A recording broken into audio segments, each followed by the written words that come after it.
ఈ మధ్య lunch box recipes అయితే పోస్ట్ చేయట్లేదు. ఎందుకంటే బాబుకి లంచ్ ఈ మధ్యలో అయితే ఏం పెట్టట్లేదు.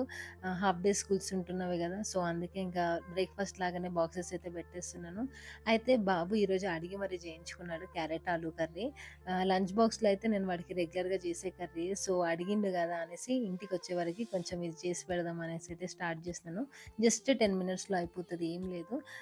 ప్యాన్‌లో కొంచెం ఆయిల్ వేసేసి అది వేడైన తర్వాత ఆవాలు, జీలకర్ర, కొంచెం పసుపు వేసేసుకుందాము. అదొక్క నిమిషం ఫ్రై చేసిన తర్వాత ఫస్ట్ క్యారెట్ వేసేసుకుందాం.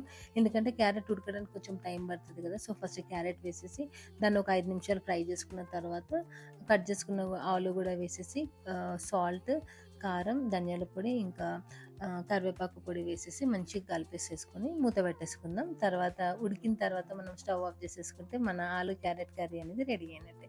సింపుల్ ఉంది కదా! జస్ట్ 10-15 మినిట్స్‌లో అయిపోయే కర్రీ. మీరు కూడా మీ ఇంట్లో ట్రై చేయండి. అండ్ వీడియో గాని నచ్చితే మాత్రం లైక్ చేసి సబ్స్క్రైబ్